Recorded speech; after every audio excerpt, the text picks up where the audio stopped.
The train hummed softly as it sped through the dark countryside.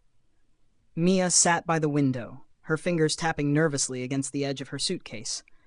The rhythm of the wheels on the tracks was steady, almost hypnotic, but it did little to calm her racing thoughts. She couldn't shake the image of the man on the platform. His figure loomed in her mind, still, silent, watching. Why had he vanished only to reappear as the train left? And why was the train car completely empty? She glanced around again, hoping to find some sign of life. Nothing. Just the dim lights flickering overhead. With a sigh, she reached for her phone, but there was no signal. Frustrated, she leaned back and stared out the window.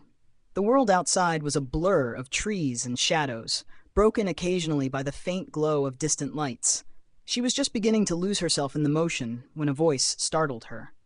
"Mind if I sit here?" Mia turned sharply. A man stood in the aisle, his face partially shadowed. He was older, with gray streaks in his hair and a long coat that looked out of place for the warm night. His tone was polite, but his sudden appearance sent a chill down her spine. Sure," she managed, gesturing to the seat across from her. The man sat down slowly, placing a worn leather bag at his feet. "Strange to see someone traveling so late," he said, his voice soft but tinged with curiosity. "Yeah," Mia replied, keeping her tone guarded. "Needed a change of scenery." He smiled faintly. "Aren't we all?" Silence fell between them, broken only by the train's rhythmic hum.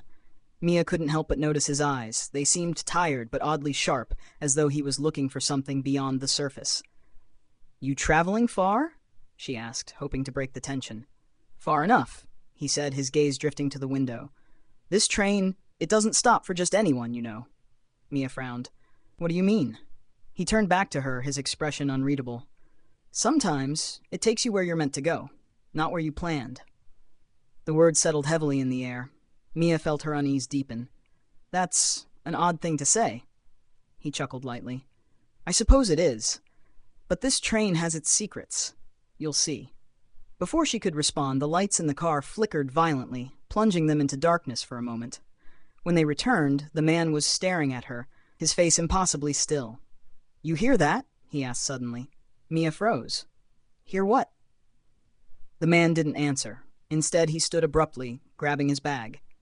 "We're close now," he said, his voice barely above a whisper. "Close to what?" she demanded, her voice louder than intended. He didn't answer. He walked toward the back of the car, disappearing into the shadows as if swallowed by them. Mia hesitated, then stood and followed. But as she reached the door to the next car, it wouldn't budge. She peered through the small window, but the next car was pitch black.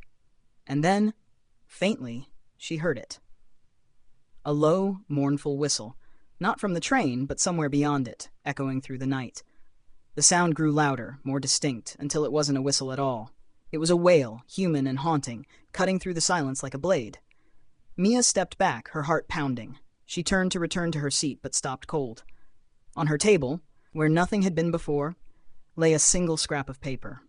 Scribbled hastily across it were 3 words: "Do not stop." The train surged forward, faster than before, and Mia clutched the edge of her seat as she sat down, the sound of the wailing still echoing in her ears. Somewhere, in the darkness, the man's voice echoed faintly, as if carried by the wind. "Not everyone reaches the end."